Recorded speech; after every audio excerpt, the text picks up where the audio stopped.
Hello friends, welcome to Paramount Judicial Academy Jodhpur. आपका Paramount Judicial Academy के YouTube channel पर हार्दिक स्वागत और अभिनंदन। दोस्तों, आप सभी को नव वर्ष की शुभकामनाएं। आप सभी को मेरी ओर से, पैरामाउंट जुडिशियल एकेडमी की ओर से हैप्पी न्यू ईयर। दोस्तों, आज हम इस वीडियो में भारतीय दंड संहिता या दंड विधि कह दो, उसके संबंध में कुछ महत्वपूर्ण प्रावधानों के बारे में विस्तार से चर्चा करेंगे। और वो ये है कि मैंने मेरे ऑफेंस के वीडियो में आपको बताया था कि मेरा अगला वीडियो होगा स्टेजेस ऑफ ऑफेंस के बारे में। तो आपने उस वीडियो में विस्तार से पढ़ा और समझा कि how an offense is committed and how an offense is constituted and what are the constituents and ingredients of the offense are there in criminal law। अब उसकी अगली कड़ी में ये वीडियो है जो आपको स्पष्ट करेगा कि एक आपराधिक कार्य जिससे किसी अपराध का गठन होता है वो कितने प्रक्रमों से गुजरता है। How many stages are there in criminal law in regard to an offence. दोस्तों, भारतीय दंड संहिता के तहत या तत्समय किसी भी प्रवर्तित दंड विधि के तहत अपराधों को दो तरह से कारित किया जाता है। पहला तो वो अपराध होता है that is committed by a person और persons in the spur of the moment.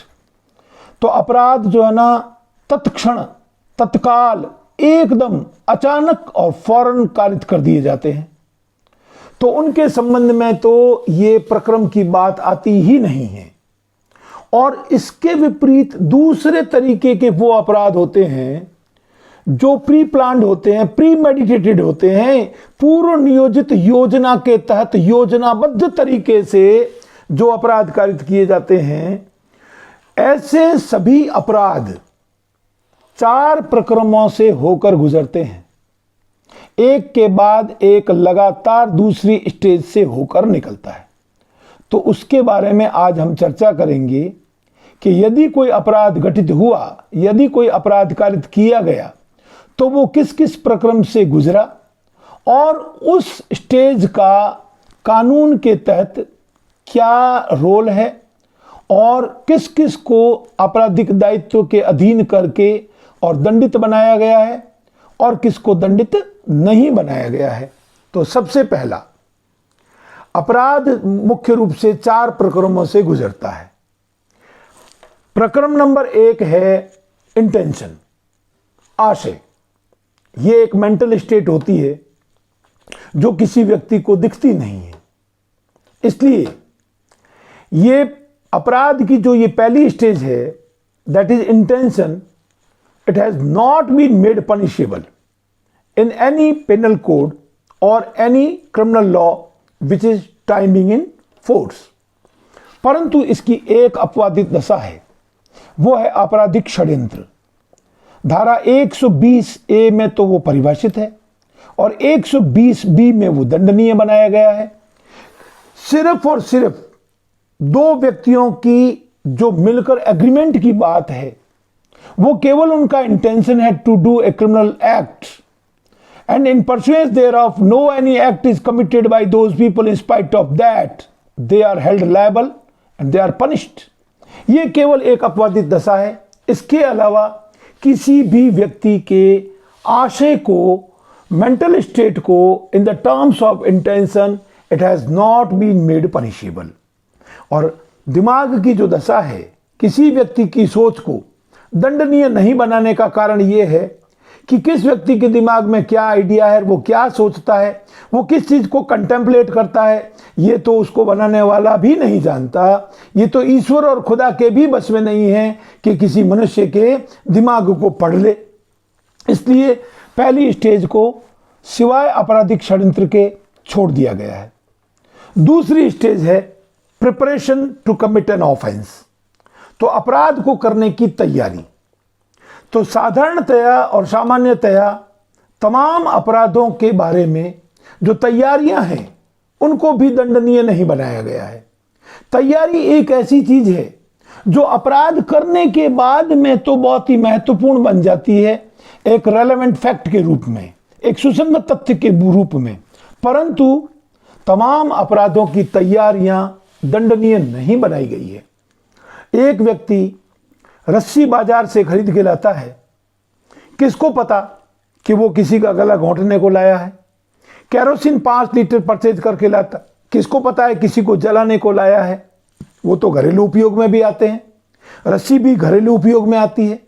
बड़ा चाकू खरीद के लाया तो कद्दू काटने को भी काम आता है, और संखिया खरीद के लाया तो और किसी पर्पज से भी उसको यूज लिया जा सकता है। तो ये तैयारी भी जो है वो दंडिक दायित्व के क्षेत्र से बाहर रखी गई है, कुछ अपवादित दशाओं को छोड़कर। भारतीय दंड संहिता के तहत मुख्य रूप से जिन तैयारियों को दंडनीय बनाया गया है, और उनको दंडनीय बनाने के पीछे भी भावना यह है कि ऐसी प्रिपरेशन के मामले में इसको इसी स्टेज पर रोक दो और इसको इसी स्टेज पर दंडनीय बना दो ताकि आगे नहीं बढ़ सके। क्यों? क्योंकि ये अपराध अपने आप में इतने गंभीर और खतरनाक होते हैं, जैसे भारत सरकार के खिलाफ युद्ध करने की तैयारी, धारा 122 भारतीय दंड संहिता।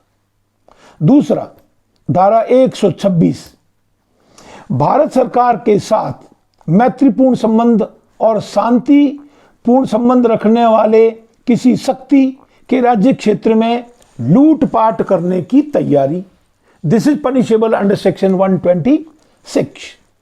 और तीसरी जो मुख्य तैयारी जो है जिसको दंडनीय बनाया है वो है डकैती की तैयारी, the same has been made punishable under section 399 of Indian penal code. तो देखो, अपराध को 4 प्रक्रमों में बांटा गया है कि एक अपराध सक्सेसिव जो स्टेजेस से गुजरता है, तो पहला इंटेंशन, दूसरा तैयारी, अब तीसरा अटेम्प्ट। अटेम्प्ट को समझने के लिए मैं आपको एक बात बता दूं कि कानून में पढ़ते ऐसे हैं कि every offence includes it's attempt, प्रत्येक अपराध में उसका प्रयास शामिल है। तो इसको समझने के लिए दोस्तों मैं आपको स्पष्ट बताता हूं कि प्रयास का अपराध कभी भी स्वतंत्र रूप से अलग से नहीं किया जाता।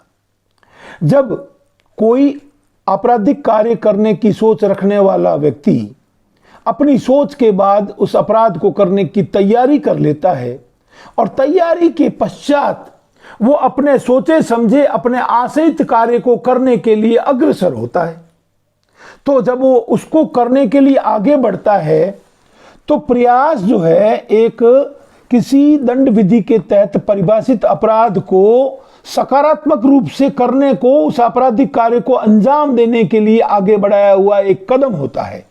और जब वो व्यक्ति उस आपराधिक कार्य को करने में असफल होता है तो असफल होते ही वो उस अपराध के प्रयास में तब्दील हो जाता है।